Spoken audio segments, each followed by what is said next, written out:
Radio SME presenta. Las opiniones vertidas en este programa son responsabilidad única y exclusivamente de quien las emite.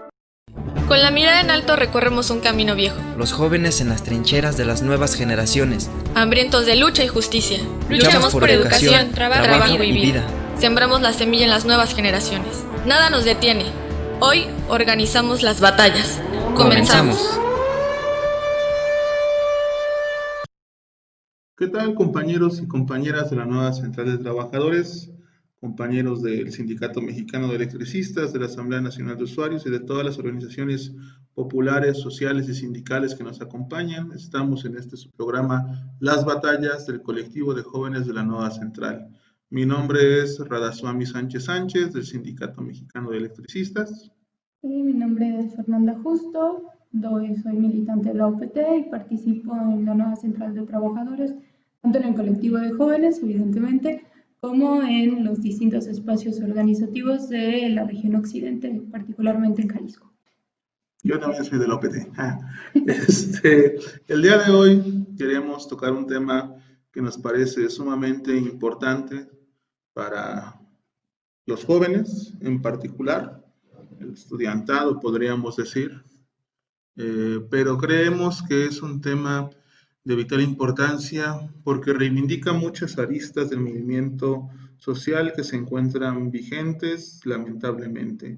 Nos referimos al tema del 10 de junio de 1971, la masacre del Jueves de Corpus realizada por el gobierno mexicano, por grupos paramilitares comandados por el gobierno mexicano en contra de estudiantes que se movilizaban del casco de Santo Tomás al Zócalo capitalino en una movilización protestando en solidaridad con estudiantes del estado de Nuevo León, con estudiantes de Monterrey que se manifestaban pues dentro del espíritu de la época por mejores condiciones, por la democratización de la universidad, por un mejor reparto presupuestario para educación, etcétera. Lo primero que tenemos que decir en este respecto es obviamente la cuestión de la memoria histórica, no dejar atrás esta fecha, no dejar atrás este acontecimiento tan terrible en el que fueron asesinados 120 estudiantes al menos, tantos más personas fueron heridas entre personas que se encontraban ahí, desde niños, ancianos, en fin, un conjunto de personas de la sociedad mexicana que se manifestaban. Hay que tener en cuenta que se encontraba muy presente todavía dentro del imaginario de la sociedad las movilizaciones de 1968 que culminan el trágico 2 de octubre de 1968 con la masacre en la Plaza de las Tres Culturas. Hay que decir también que el 68, aunque tiene una fecha trágica, el 2 de octubre, las movilizaciones no pararon del todo y mucho menos los procesos organizativos. Sí, fue un golpe muy fuerte el que se observa con la masacre de la Plaza de las Tres Culturas, el Batallón Olimpia. Todos conocemos en mayor o menor medida los acontecimientos que resultaron de aquella trágica noche.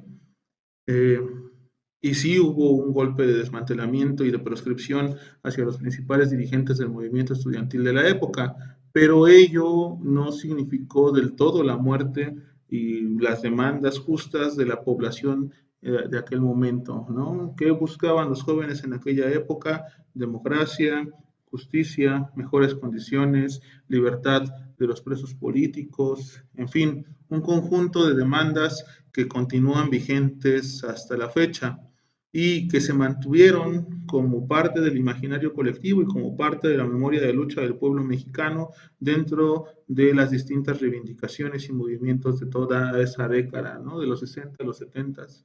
En 1971, cuando se lleva a cabo esta masacre en la calzada México-Tacuba, mejor conocida como la masacre de Jueves de Corpus, las demandas del 68 vuelven a aparecer en escena, el movimiento estudiantil, recordando de manera inmediata lo que había sucedido aquel trágico 2 de octubre, vuelve a salir a las calles y vuelve a ser reprimido por un gobierno sumamente autoritario, empleando en esta ocasión grupos paramilitares. El 2 de octubre se empleó a la tropa, ¿no? El Batallón Olimpia fue un destacamento propiamente del ejército. En la ocasión de el Jueves de Corpus se realizó a través de un grupo paramilitar llamado Los Halcones, jóvenes que se retratan en esta película de Alfonso Cuarón, ¿no? Roma, jóvenes de clases populares que son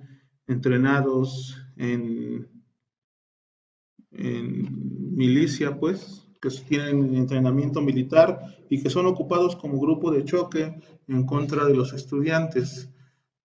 Llegaron armados de palos, espadas estas de bambú, de artes marciales para querer golpear a la manifestación.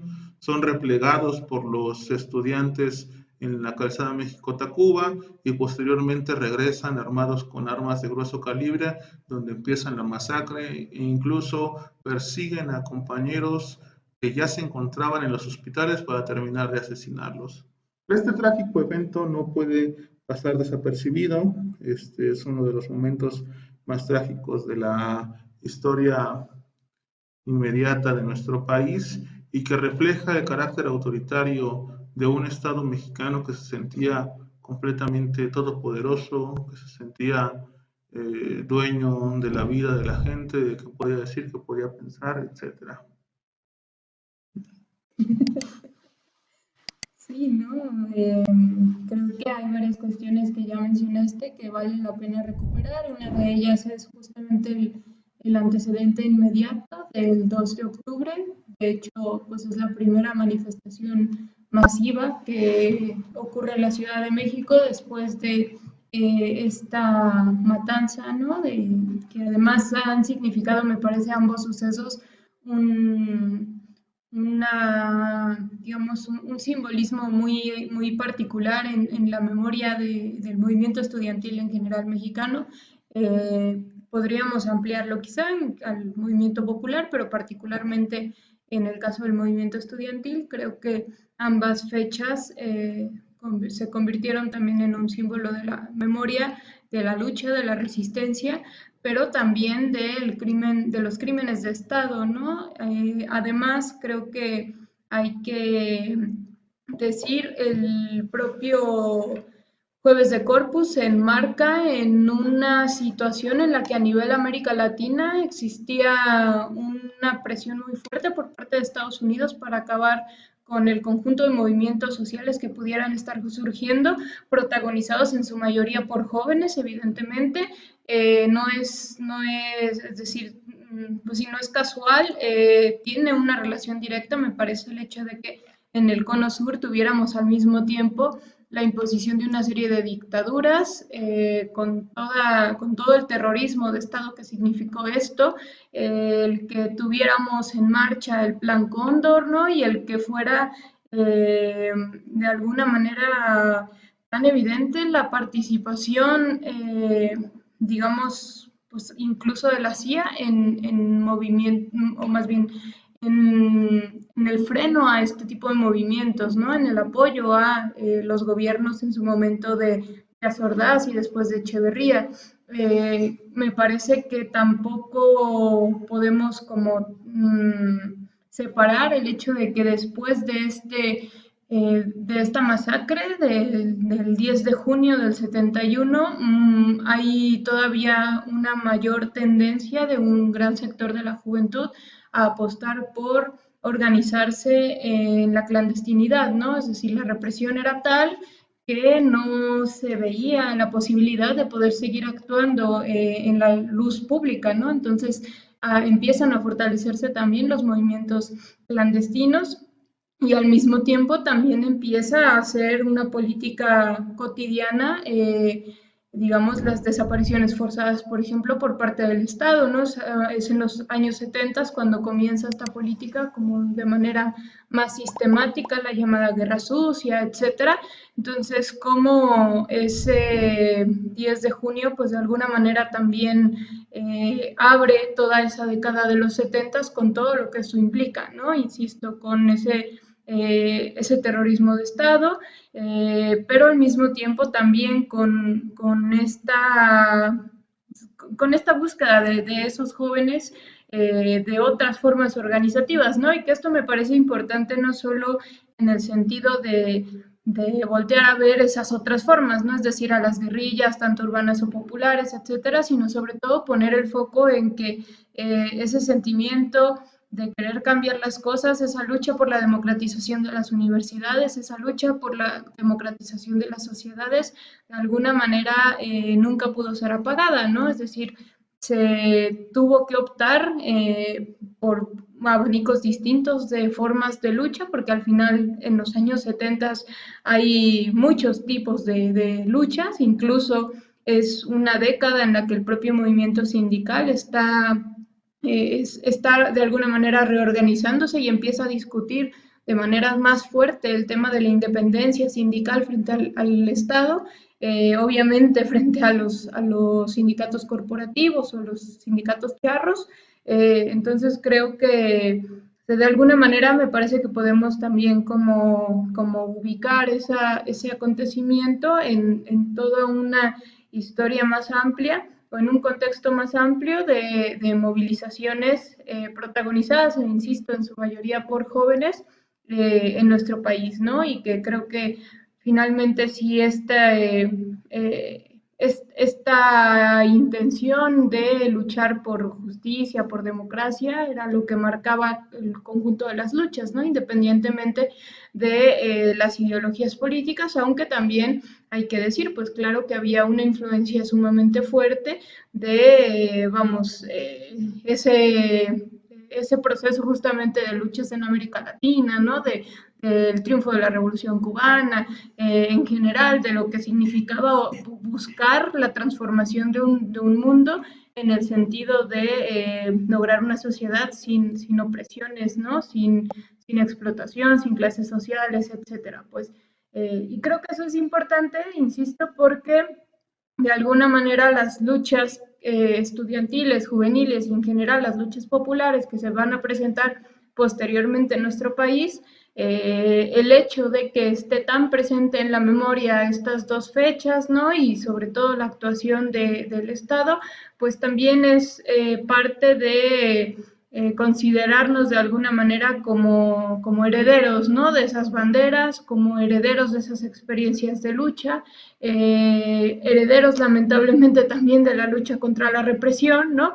Porque voltear a ver lo que pasó el 10 de junio del 71 y observar todo ese conjunto de masacres que finalmente han seguido presentándose o siguieron presentándose durante todos estos años, ¿no? Estos ya casi 50 años, el próximo año se cumplirán 50 años, pues es también parte de identificar ese carácter tan autoritario que ha tenido en general el Estado mexicano, ¿no? Por supuesto que me parece, al menos en mi opinión, que en general el Estado burgués es así de represivo, ¿no? Pero también es muy evidente que, por ejemplo, cuando nos hemos referido en México a lo que ha significado el priismo, ¿no? Creo que el priismo es justamente parte de cómo se ha ido estructurando un aparato estatal sumamente autoritario, represivo, ¿no? Y que de alguna forma, aun cuando han cambiado los gobiernos, se mantiene mucho de eso, ¿no? Entonces sigue de alguna manera vigente la lucha contra la brutalidad policial, ya lo iremos, seguramente lo comentaremos pues, entonces creo que son cuestiones que también están dentro del rescate de la memoria histórica, ¿no? Finalmente rescatamos la memoria para saber de dónde venimos, pero también para evitar que se repitan situaciones, ¿no? Para sacar las lecciones necesarias que nos permitan enfrentar de mejor manera las batallas actuales cuando observamos que además el enemigo o aquello contra lo que nos enfrentamos, pues en mucho sigue siendo lo mismo, ¿no? Sí, es muy importante.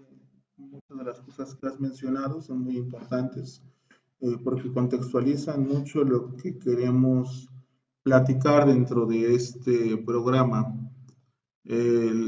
Estamos en una situación inédita, estamos en una situación donde no podemos, como lo hacemos anualmente, salir a las calles a manifestarnos, a hacer este ejercicio de memoria colectiva, de decir en las calles, aquí estamos, aquí seguimos, pese a tus represiones, pese a tus ataques, pese al asesinato, pese a la persecución, pese a todas estas cuestiones que instrumenta el Estado, las demandas por justicia, por democracia, por mejores condiciones de vida, etcétera, siguen siendo válidas, ¿no? Siguen siendo vigentes y no se aniquilan los procesos sociales, ¿no? Recordando lo que estabas diciendo de los compañeros de los procesos latinoamericanos, pues allá se encontraba en ascenso el gobierno de Salvador Allende, ¿no? En Chile, quien en 1973 es depuesto el 11 de septiembre con el ataque a la Casa de la Moneda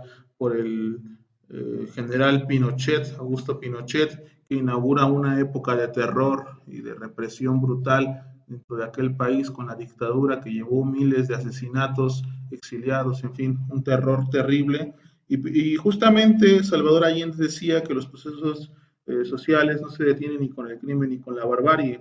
Eso se refleja, por supuesto, también en lo que sucede en México, ¿no? Lo que sucedió en México. El terror del 68 no significó la eliminación de los procesos sociales, no significó la eliminación de los procesos organizativos, no significó que el pueblo abandonara sus banderas de lucha o que se resignara a una vida,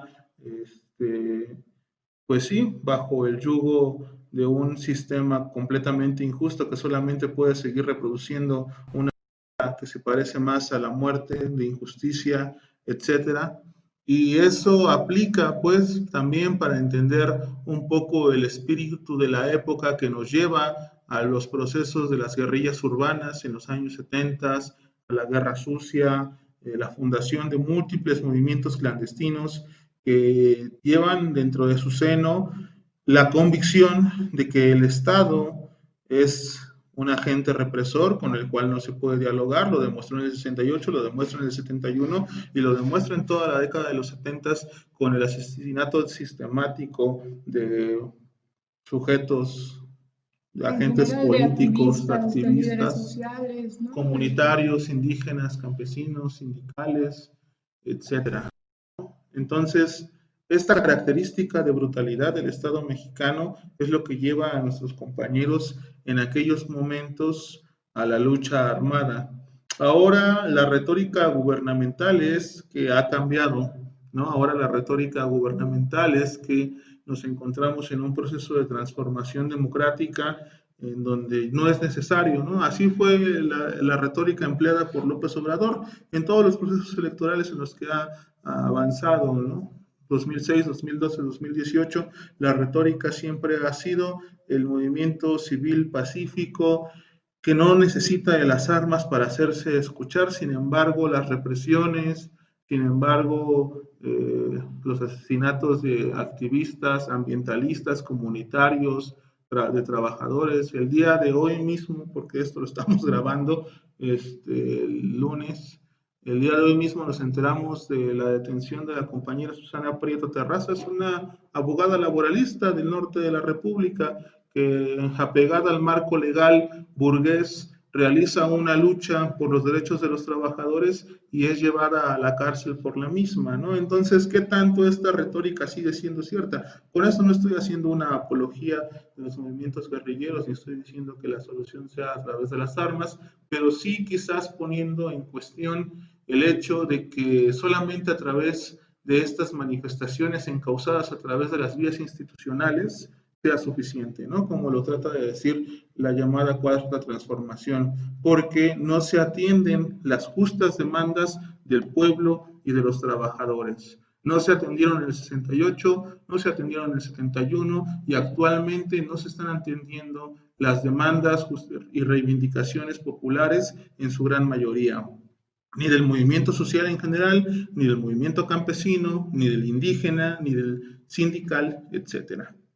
Y creo que otro de los elementos sobre esto mismo es justamente tener presente, ¿no? Cómo finalmente el aparato del Estado funciona para mantener un orden vigente y en general aquellos grupos que resultan incómodos es en donde se descarga mayormente esta represión, ¿no? Muchas de las veces actualmente nos parecería, creo que hay amplios sectores sociales que pueden saber lo que pasó en el 68, en el 71 e imaginarse, realmente creerse que actualmente ya no pasan esas cosas, ¿no? Y sin embargo, por ejemplo, en nuestro país me parece que justamente marca un antes y un después el tema de Ayotzinapa, en el que, bueno, se vuelve a evidenciar de la manera más cruda, ¿no? Más cínica, el contubernio de un montón de actores sociales que sin ningún tipo no sé, sin pensársela ni un poquito, ¿no? Actúan de las maneras más brutales, ¿no? La desaparición de los compañeros y el asesinato de otros cuantos la noche de 27 de septiembre, de alguna manera me parece que justo revivió estos fantasmas de alguna manera que están vivos en la sociedad mexicana, ¿no?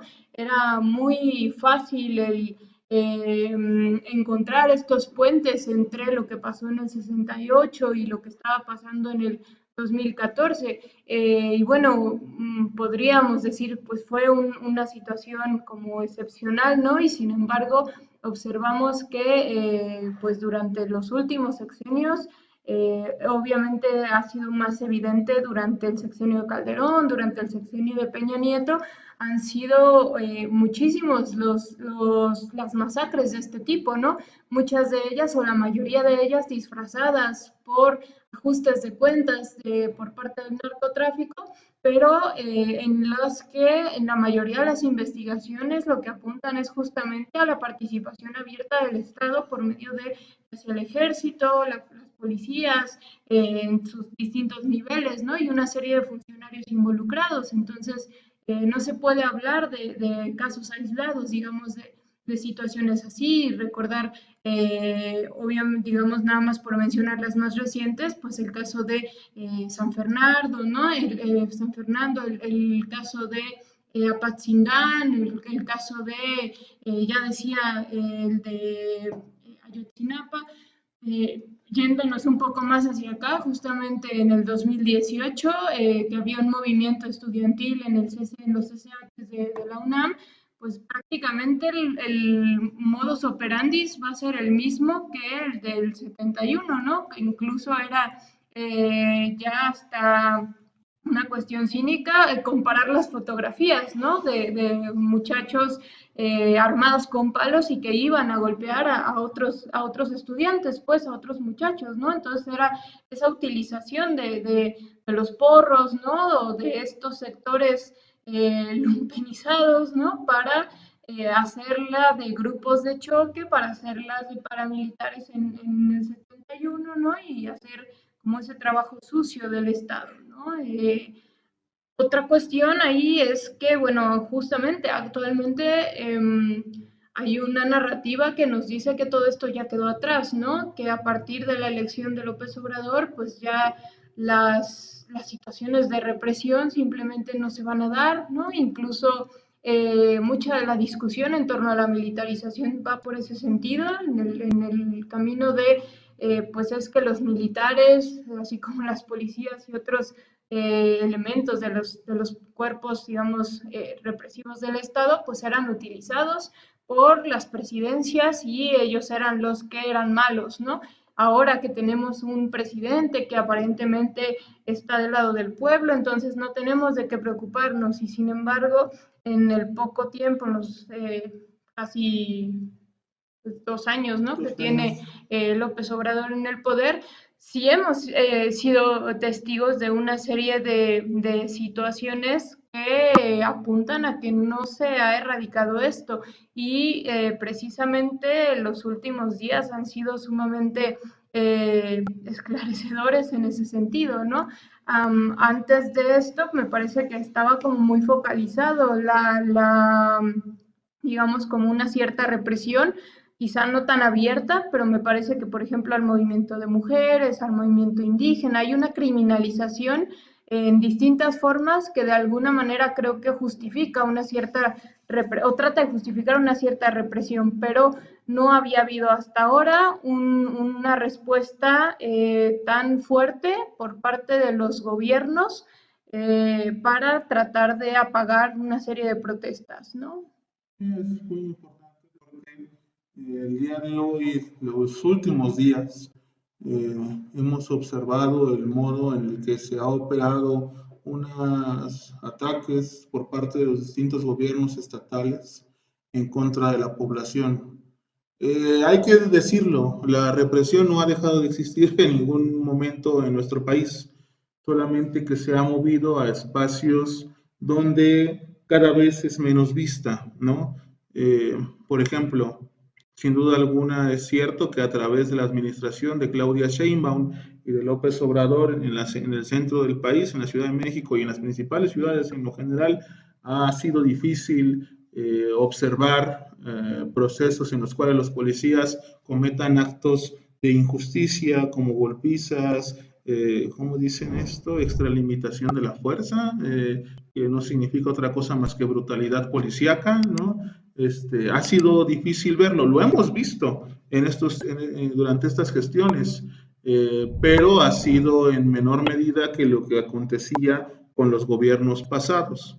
Eso no es una estrellita, ¿no? Por supuesto, hay que criticarlo, pero también hay que decir que en lugares en los que tradicionalmente la vista de los medios de comunicación es menor, la represión se ha mantenido como una práctica constante, la tortura, la violación, la pasadez de lanza de las fuerzas policíacas, por decirlo de algún modo, ¿no? Las estaciones migratorias en el sur de la República y en el norte son un claro ejemplo de casos de violencia, tortura, represión, hostigamiento, criminalización, linchamiento, etcétera. Y eso forma parte de una política sistemática, el que México se convierta en un muro de contención de los miles de migrantes guatemaltecos y hondureños que buscan llegar a Estados Unidos y que se emplee de forma desplegada la Guardia Nacional como cinturones en los cuales se colocan para impedir el tránsito de estos migrantes hacia Estados Unidos. Eso es una táctica de represión, no nos hagamos, ¿no? Y el que la realice el ejército en tiempos de Peña Nieto y el que la realice la Guardia Nacional en tiempos de López Obrador realmente le quita poca diferencia, salvo por el uniforme y la retórica que se maneja desde el gobierno. ¿Qué es lo que pasa ahora, por ejemplo, con lo que ha sucedido en Jalisco y en Ciudad de México? Los gobiernos dicen, nosotros no ordenamos represión, pero la represión existe. Los gobiernos dicen, no, bueno, eso es muy curioso, por ejemplo, lo que acontece desde el gobierno federal, que repudia, ¿no? Dice que él es un pacifista, que él va a llevar a cabo una revolución de las conciencias y que no es necesario emplear la fuerza pública en contra de las personas que se están movilizando, pero a su vez deja el paso abierto para que sean los estados los que definan qué es lo que se hace y qué es lo que no se hace. Es como en la pandemia, justamente, el empresariado define si tiene buen corazón y ayuda a sus trabajadores o no tiene buen corazón y no ayuda a los trabajadores. Si no tiene buen corazón, va a aparecer en una conferencia matutina diciendo, vean quién es quién, ellos no respetan los derechos laborales de sus trabajadores, los obligan a ir a trabajar mientras está la pandemia, pero no hay sanciones. No hay actos en los que se haga valer los derechos de la ciudadanía, salvo llamadas a atención, apelamientos a los grandes sentimientos de los mexicanos, un discurso moralista que no tiene ni pies ni cabeza y que deja hacer y deshacer absolutamente todos. Con el gobierno de Claudia Sheinbaum, hay que decirlo, se abrieron procesos en contra de los policías, sobre todo los que golpearon a esta jovencita en el piso, pero eso no garantiza absolutamente nada. Está desplegada en el territorio de la Guardia Nacional, se encuentran desplegados territorialmente en la Ciudad de México, Estado de México, en lo que se conoce como la megalópolis, cientos de efectivos de la Guardia Nacional que en cualquier momento pueden servir como grupos de choque en contra de los grupos organizados. Eso ha pasado en contra del Mexicano de Electricistas el año pasado, el 27 de septiembre, cuando un grupo de agresores llegaron a la sede sindical de Insurgentes 98, el gobierno decidió no intervenir, no hacer absolutamente nada, porque ante una agresión clara de un grupo de alborotadores que iban armados con piedras, palos, bombas, etcétera, el gobierno se lava las manos diciendo eso es un asunto interno, cuando era realmente un caso de una provocación y de un ataque en contra de un sindicato democrático. Y lo mismo ocurre con los actos de los gobiernos estatales, ¿no? Avientan la policía tortura, reprime, golpea, desaparece durante horas a compañeros, y eso queda en una retórica de que, bueno, han sido algunos malos, se les combina que sean buenos, y hasta ahí. Incluso creo que justo hay una, aunque a muchos no les gusta escucharlo, ¿no? Pero hay una complicidad en todo esto al momento de decir, bueno, lo que nosotros recomendamos es no usar la fuerza, pero pues si la usan, nosotros no vamos a decir nada, ¿no? En el caso de estas últimas movilizaciones y actos, digamos, la respuesta de actos represivos por parte de los estados, a mí me parece que es sumamente grave el hecho de que, por ejemplo, en el caso de Jalisco está más que documentado la manera en que ni siquiera eran la movilización. Los chicos o las chicas que fueron detenidos iban llegando apenas, estaban a cuadras todavía, si tenían finta de ir a una movilización, ¿no? Es decir, de nuevo es esta criminalización de la juventud, pues entonces eran detenidos, eran subidos a patrullas y se les daba una vuelta, se les quitaba los celulares, se les torturaba mientras tanto, ¿no? Muchos de ellos terminaron presos en la fiscalía, o sus celulares estaban en la fiscalía cuando ellos los habían soltado en algún punto de la ciudad, supuestamente elementos que no tenían que ver con la fiscalía y o que eran algunos policías ligados al narcotráfico, ¿no? Y de ante todas estos crímenes, porque tenemos que decirlo, son crímenes, ¿no? Y son crímenes que necesitarían ser investigados a fondo en caso de que hubiera realmente una infiltración del crimen organizado o lo que quieran decir y seguir diciendo los gobiernos estatales, como es el caso de Enrique Alfaro en Jalisco. Bueno, pues en todo caso tendría que justamente de entrada la Comisión de Derechos Humanos Nacional, las propias instancias federales pues de justicia, de impartición de justicia, me parece que tendrían que entrar a agarrar esos casos e investigarlos. Y no, la respuesta del presidente pues es nosotros no nos vamos a meter. Entonces me parece que claro que hay una complicidad ahí, por lo menos hay un respaldo, ¿no? Aun cuando exista este aparente pleito político entre los gobiernos, pues en realidad les está diciendo, o el mensaje es, ustedes pueden hacer lo que quieran. Y creo que eso tan no es gratuito que justamente han empezado a proliferar las detenciones en diferentes lugares, no nada más en Jalisco. Al día siguiente ocurren en la Ciudad de México, hoy ocurren en Tamaulipas, en Matamoros, Tamaulipas. El día de ayer hubo también detenciones en el norte del país, me parece que en San Luis Potosí hubo también el fin de semana. Entonces hay una serie de manifestaciones en el marco justamente de esta pandemia y que por lo tanto creo que los gobiernos con más razón se tratan de justificar, ¿no? De decir, bueno, pues es que ni siquiera tendrían que estar en la calle, ¿no? Y eso es sumamente peligroso, pues, porque hacia dónde nos va a llevar, ¿no? Y me parece que incluso pensando en que, bueno, con toda, digamos, con todo el beneficio de la duda que le podemos seguir dando al gobierno actual, en realidad creo que sí hay, digamos, pues sí, fuerzas políticas que optan por medidas muchísimo más autoritarias y muchísimo más coercitivas, que están creciendo, se están fortaleciendo y lo están haciendo prácticamente bajo el respaldo del gobierno federal, que aparentemente rechaza este tipo de actuaciones, ¿no? Sí, haciendo caso a las recomendaciones de nuestros compañeros de Radio ESME, vamos a ir terminando, pero no quiero despedirnos sin antes mencionar la vigencia, ¿no? Quizás muchos compañeros piensen que es un poco difícil enarbolar una fecha como el 10 de junio sin la movilización en las calles, ¿no?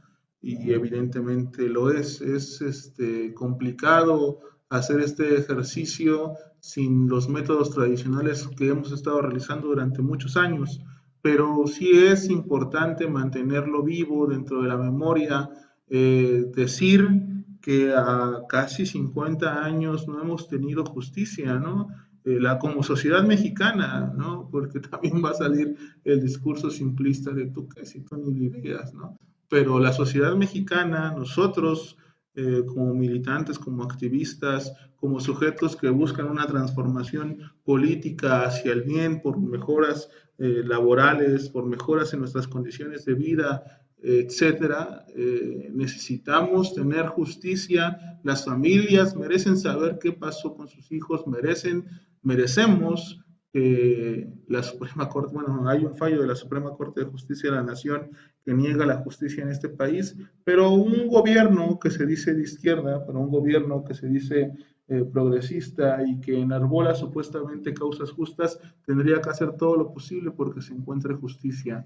Se dice desde la retórica oficial que esto se realiza ya en el caso de Ayotzinapa, pero lo cierto es que hay grandes cuestionamientos por parte de los padres y familiares de los 43 compañeros desaparecidos. Lo mismo ocurre con el 2 de octubre, con el 10 de junio, y bueno, las fechas son largas, ¿no?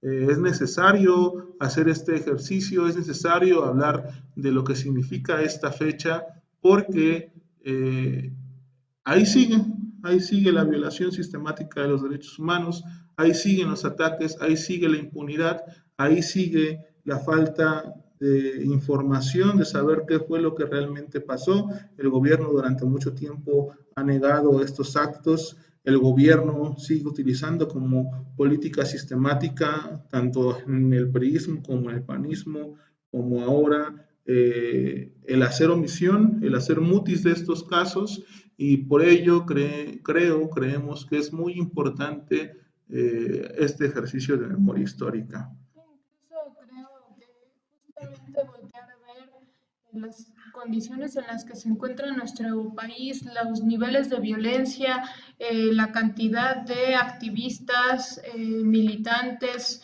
líderes sociales, ¿no? Desaparecidos, asesinados.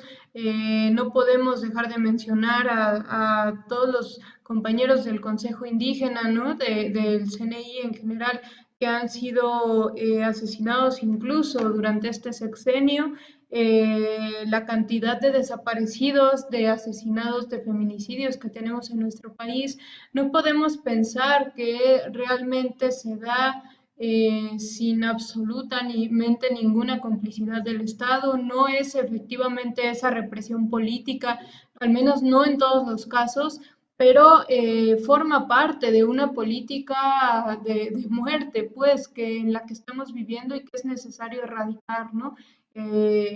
Precisamente creo que eso es parte de ese descontento, de esa rabia que está empujando a tantos compañeros a las calles. Me parece que incluso, si bien nos encontramos todavía en estos momentos tan difíciles de, digamos, en cuanto a todavía niveles sumamente altos de contagio de esta pandemia del COVID-19, creo que también es muy claro que una buena parte de la sociedad está empujando a que tenemos que volver a las calles, ¿no? Y vamos a tener que hacer esa transición de las mejores maneras posibles en el sentido de poner nuestras vidas por delante, de tanto a nivel salud como a nivel cuidarnos de todo tipo de agresiones y de violencias sistemáticas que pueden existir. Pero que sí va a ser necesario, digamos, que parte de esa entrada a la supuesta nueva normalidad sea cómo le damos un revulsivo a las luchas populares, ¿no? Cómo retomamos esas banderas que de alguna forma quedaron, me parece, un poco pausadas, y cómo incorporamos incluso las enseñanzas de esta pandemia, ¿no? Que hasta en el sentido de voltear y empezar a practicar con otras formas de lucha, pues creo que ha brindado una serie de elementos, ¿no? De herramientas incluso que podemos incorporar a nuestras luchas, que podemos utilizar para potenciarlas y que, bueno, seguramente estaremos poniendo toda la creatividad a marchar, ¿no? También con nosotros. Por lo demás, estoy de acuerdo, me parece que esta reivindicación de la memoria histórica cobra aún más fuerza cuando podemos observar que no tenemos todavía justicia y digamos, las causas por las que lucharon aquellos jóvenes en ese momento seguramente son las mismas por las que muchos de nosotros, de nosotras, estamos todavía luchando, ¿no? Sí, bueno, compañeros, compañeras, decirles que justamente dentro de este último, el próximo sábado vamos a tener una actividad por parte del colectivo de jóvenes de la Nueva Central. Va a ser una reunión virtual, van a participar compañeros y compañeras de la Nueva Central de Trabajadores de diversos estados. También estamos invitando a compañeros y compañeras de organizaciones fraternas que quieran buscar un espacio para reorganizarse, para buscar la articulación de los movimientos y sujetos en lucha. Será el próximo sábado a las 6 de la tarde. Si ustedes quieren participar en esta actividad, pueden mandarnos un mensaje, ya sea a través de nuestros compañeros de Radio ESME o a través del Facebook de Jóvenes de la Nueva Central de Trabajadores, donde les estaremos compartiendo el vínculo para poder conectarse con nosotros a través de este encuentro virtual. Pues sería todo, nos despedimos y sigan la programación de Radio ESME. Bueno, nos despedimos, compañeros. Rodasuami Sánchez Sánchez. Fernanda Justo. Seguimos en las batallas.